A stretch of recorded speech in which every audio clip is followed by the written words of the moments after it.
Good morning, good afternoon, or good night, depending on when you're watching this. How's it going, guys? Welcome to today's video, and the topic of today's video, as you can read by the title down there, is pedals. As a guitar player and a total gearhead, I love guitar pedals of every shape and size. I'm also sure that you, the viewer out there, also enjoy guitar pedals of every shape and size. Unless you're one of the purists who plug a guitar straight into the amp, this video might not be for you, but you are welcome to stay and join the roller coaster.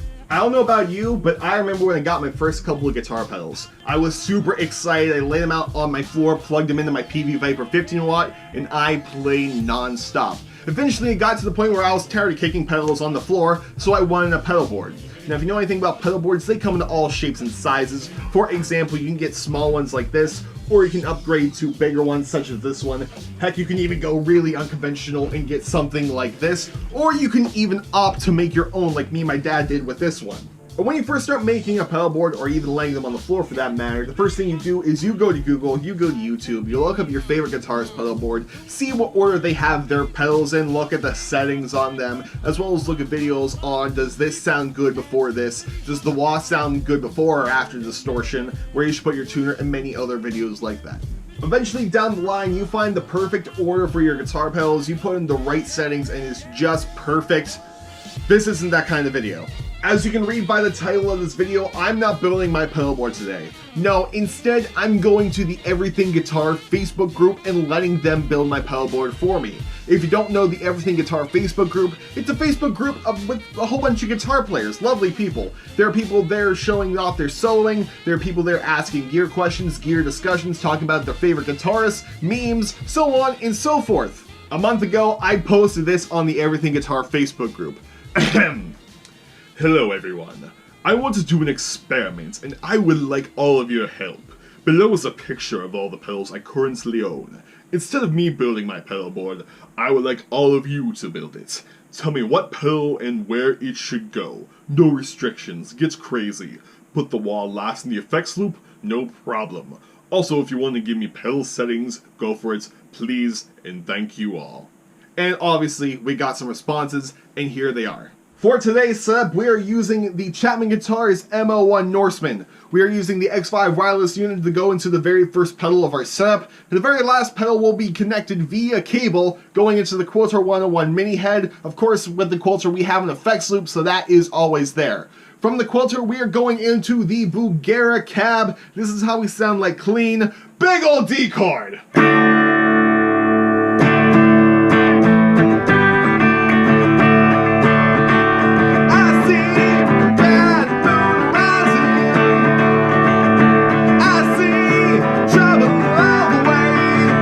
Sorry, I got a bit carried away there.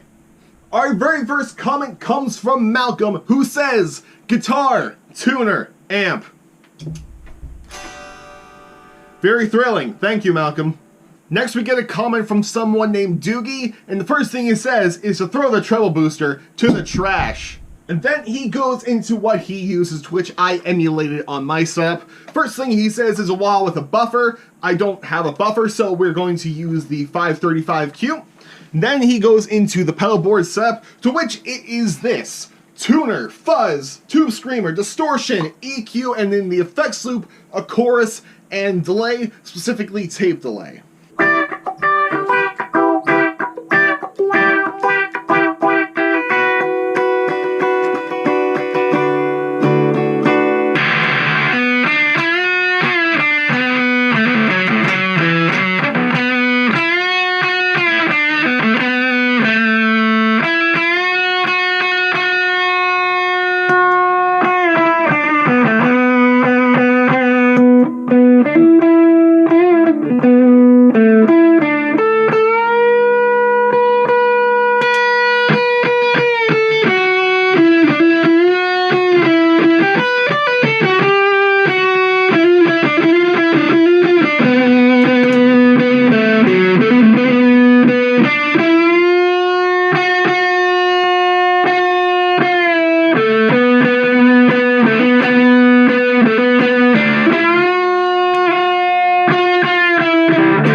Man, Doogie, that is a really good pedalboard setup. I really enjoy that. I might actually use this in the future a lot. Thank you very much.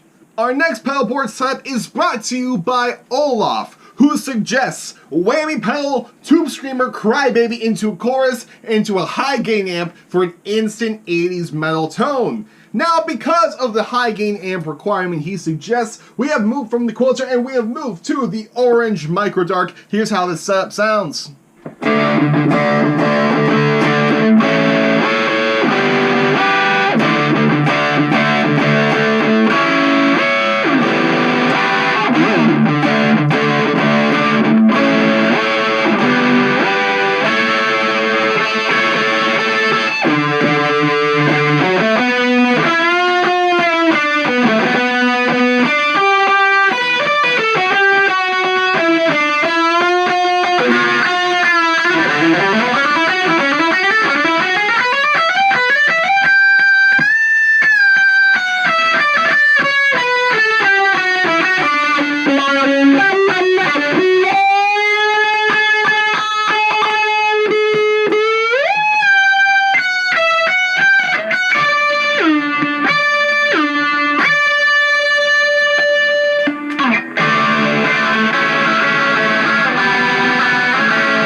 Very simple and very fun. However, I wish I would have given myself a bit more legroom. That way I control both the whammy and the wah pedal at once. Speaking of which, Gnarly comments, "Wanna go crazy? Put all 3 wahs in the chain." Now, I hate to break this to you, but I only own 2 wah pedals right here. The third one that you see is actually a volume pedal, but, I mean, close enough, let's do it.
Let me tell you, that is a workout, and like I said, I wish I had a tiny bit more room. Also, a third foot so that way I can control the volume, the wah, and the other wah. It was just funny, just waddling back and forth like that.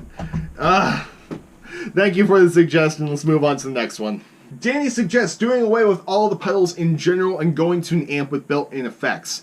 Now, personally, I've never tried an amp with built-in effects that sounded good. Like, I've had the PV Viper back here and the Marshall Code up here. Those have built-in effects in them, and the PV Viper has some decent ones.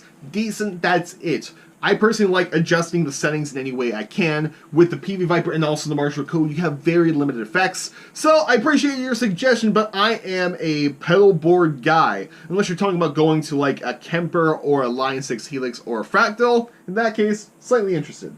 John here kind of suggests a similar thing, but instead of going to an amp with built-in effects, he suggests I get a multi-effects pedal, that way I can stack and layer things on top of each other. This is actually not a bad idea and something I've considered before. However, this is going to sound really dumb and really superficial probably, but I like the look of a pedal board when it's just multiple pedals spread out. I like seeing all those colors, I like seeing all the different settings, and I haven't had a lot of experience with multi-effects pedals that you can change settings on the fly. For example, this is the only multi-effects pedal I own. This is the BP90 by Digitech for bass, and in there you can't really adjust things on the fly. It's really, like, I enjoy, but it's not my cup of tea. My buddy Tabor, though, he has a multi-effects pedal where you can change the name of it, and it's actually super cool, but honestly, this one, it isn't for me. And just in general, I don't think multi-effects pedals are for me, because I just like having multiple pedals. I'm afraid this video is going to get dangerously long real quick and the GoPro is dying, so I'm going to show off one more pedal board, but first I want to show you all the effects pedals that didn't get mentioned in any of the comments. Believe it or not, there are only 5 pedals that didn't get mentioned. Okay, 4, because I've had a lot of people tell me to throw out the treble booster.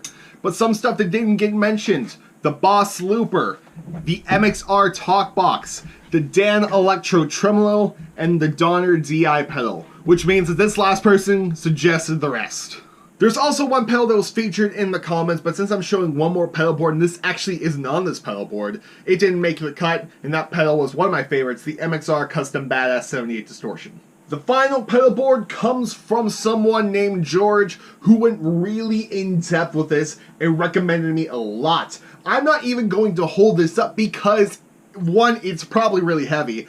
2, it doesn't fit on my pedal board at all. That's how big it is. So here's a picture on the screen as I read.